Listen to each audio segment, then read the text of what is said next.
देखिए, आज हम ये बात कर रहे हैं कि बच्चों की परीक्षा का समय आ गया है और इस समय जो बच्चे पढ़ते हैं वो भी और जो नहीं पढ़ते हैं वो भी अपनी तरफ से प्रयास कर रहे हैं कि पढ़ाई में मन लगाकर अच्छे नंबर पा सके, उत्तीर्ण हो सके, पास हो सके। तो सबसे पहले ये जानते हैं कि पढ़ाई में मन लगाने के लिए कौन से ग्रह जिम्मेदार होते हैं। देखिए, पढ़ाई का मामला जो मन लगाने का है वो है चंद्रमा का, और दूसरा मामला है बुद्धि का, ब्रेन का, वो है बुध का। तो पढ़ाई में मन लगाने के लिए सबसे बड़ी भूमिका होती है चंद्रमा की और बुध की। इसके बाद सूर्य, यानी आपका एफर्ट, आपका प्रयास, आपका लक्ष्य, ये देखा जाएगा। और मंगल देखा जाएगा, आपके अंदर साहस कितना है, कॉन्फिडेंस कितना है, कितनी मेहनत कर रहे हैं आप। कहा गया ना, काक चेष्टा बको ध्यानम श्वान निद्रा तथैव च अल्पाहारी गृहे त्यागी विद्यार्थी पंच लक्षणम। तो चंद्रमा मतलब मन ठीक रखो, बुध मतलब आपकी ब्रेन की स्थिति ठीक है, सूर्य मतलब आप डिटरमिन्ड हैं, आपका लक्ष्य ठीक है, और मंगल का मतलब आप कॉन्फिडेंस के साथ मेहनत कर रहे हैं। तो 4 ग्रह मुख्यतः पढ़ाई में मन लगवाते हैं। नंबर 1 चंद्र और बुध सबसे इंपॉर्टेंट हैं।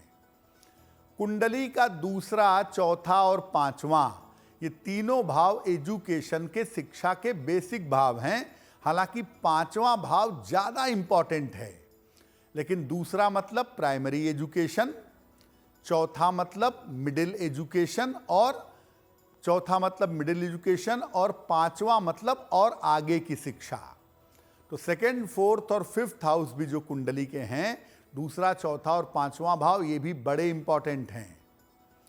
मन को एकाग्र करने के लिए, मन को पढ़ाई में लगाने के लिए व्यक्ति का खान पान बड़ा इंपॉर्टेंट है भाई। क्या खाता है बच्चा? पढ़ने वाला बच्चा है, बहुत फास्ट फूड खाता है, नहीं पढ़ पाएगा, राहु जग जाएगा, नहीं होगी पढ़ाई। घर में पति पत्नी में कलेश होता है, घर में बेवजह के झगड़े होते हैं, घर का माहौल अच्छा नहीं है, परिवेश अच्छा नहीं है, बच्चे का मन एकाग्र नहीं होगा। तो खान पान और परिवेश भी बड़ा इंपॉर्टेंट है।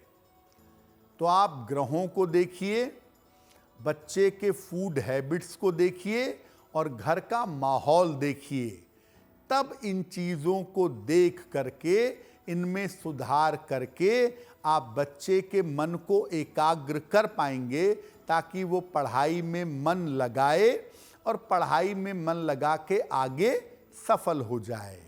अब जिस बच्चे की पढ़ाई का समय है, परीक्षा का समय है, उसके खान पान में क्या बदलाव किया जाए, क्या सुधार किया जाए कि वो अच्छी तरह से पढ़ सके। क्या बदलाव करेंगे? खाने में फलों का बहुत प्रयोग करें। अपने बच्चों को केला और सेब विशेष रूप से खिलाएं, बहुत अच्छा रहेगा। ड्राई फ्रूट जैसे काजू, बादाम, किशमिश, ये खिलाना भी बहुत अच्छा होगा, खास तौर से बादाम। और जब आपका बच्चा भोजन करता है तो उसे कहिए कि नॉर्थ की तरफ, उत्तर की तरफ चेहरा करके भोजन करेगा तो बहुत ही अच्छा होगा, क्योंकि नॉर्थ की तरफ भोजन करने से आपको कम प्रयास में ज़्यादा सफलता मिलेगी। देखिए, बच्चा छोटा है, अगर 6वीं 7वीं में पढ़ता है तो ज़्यादा दबाव नहीं बनाइएगा, लेकिन अगर बच्चा बड़ा है, 11th में है, 12th में है, ग्रेजुएशन में है, तो सप्ताह में एक दिन, मैं कहूँगा रविवार को, अगर बच्चा उपवास रखे तो बहुत ही बढ़िया होगा। और कोशिश करिए कि आपका बच्चा ज़रा फास्ट फूड और कोल्ड ड्रिंक से दूर रहे। फास्ट फूड जब आप खाते हैं और कोल्ड ड्रिंक जब आप पीते हैं ज़्यादा, तो ऐसी स्थिति में क्या होता है, राहु का निगेटिव प्रभाव एक्टिव हो जाता है। आपका मन इतना चंचल हो जाएगा कि आप पढ़ ही नहीं सकेंगे। ये सारे धर्मशास्त्र, सारे ऋषि मुनि, आचार्य जो खाने पे इतने रिस्ट्रिक्शन लगाते हैं ना, उसका कारण यही है कि अगर आप खाने पे कंट्रोल नहीं करेंगे तो मन एकाग्र कभी नहीं हो सकेगा। और आध्यात्मिक दुनिया में सारा खेल ही मन का है, तो वहाँ तो ज़रूरी है, लेकिन कम से कम अपने बच्चे को आप फास्ट फूड खाने से, कोल्ड ड्रिंक वगैरह पीने से बचाइएगा। परीक्षा भर थोड़ा सात्विक खाना खाए, फल खाए, सब्जियां खाए, तो उसके बहुत अच्छा होगा, उसके लिए उसका मन बहुत अच्छे रिजल्ट दे पाएगा।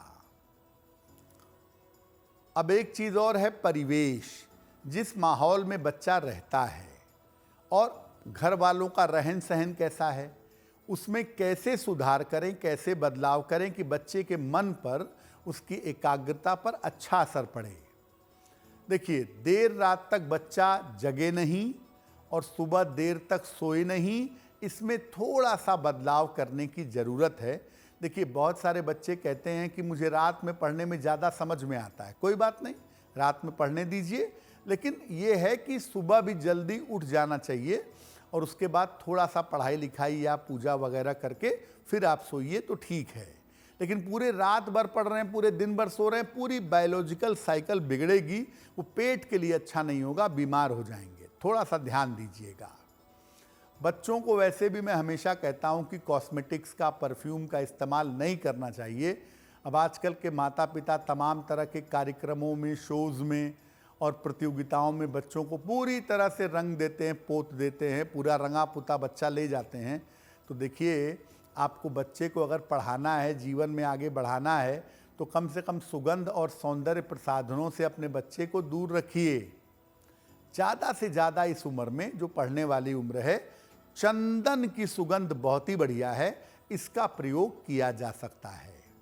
रोज बच्चे को नहाने को कहिए और नहीं नहा पाता है तो अच्छी तरह से हाथ पैर धोइए, गीले तौलिए से पूरा शरीर पोंछिए, साफ सुथरे तरीके से आपका बच्चा रहे, इसका ध्यान रखिए। और सप्ताह में एक दिन अपने बच्चे को लेके धर्म स्थान पर जाइए, कोई भी मंदिर हो। वैसे मैं कहूँगा हनुमान जी का मंदिर हो तो बड़ा अच्छा होगा। बुद्धिमताम वरिष्ठम, बुद्धि में सबसे प्रवीण देवता, तो उनका दर्शन अगर हो जाए, उनका पूजन हो, बच्चा जाए, हनुमान जी का दर्शन करे, प्रार्थना करे। अगर ऐसा हफ्ते में एक दिन भी करने लगेगा, उसके अंदर इतनी ज़्यादा पॉजिटिविटी आ जाएगी, इतनी ज़्यादा सकारात्मकता आ जाएगी कि बच्चा बड़े आसानी से परीक्षा का तनाव नहीं पालेगा, परीक्षा का स्ट्रेस नहीं लेगा और बड़ी आसानी से परीक्षा पास कर जाएगा। देखिए, माता पिता से भी मेरा निवेदन है कि घर में आपस में झगड़े मत करिए, चीखिए चिल्लाइए नहीं। पिताजी अगर पीते बीते हैं, अल्कोहल वगैरह लेते हैं, तो कम से कम घर में ये सब करना बंद कर दीजिए। घर का माहौल ठीक करिए, तभी आपका बच्चा ठीक निकल पाएगा। आप खुद उपद्रव करते हैं, चीखते चिल्लाते हैं, घर में अशांति मचाते हैं माता पिता, और चाहते हैं कि बच्चा बिल्कुल शांत, पवित्र, सात्विक मन का हो जाए, तो देखिए ऐसा संभव नहीं होगा। अगर आप मुझसे जुड़ करके अपनी समस्याओं का समाधान चाहते हैं और चाहते हैं कि आपकी समस्याओं को ज्योतिष के माध्यम से सुलझाया जाए, तो आप हमसे संपर्क कर सकते हैं, जुड़ सकते हैं एस्ट्रो तक पर।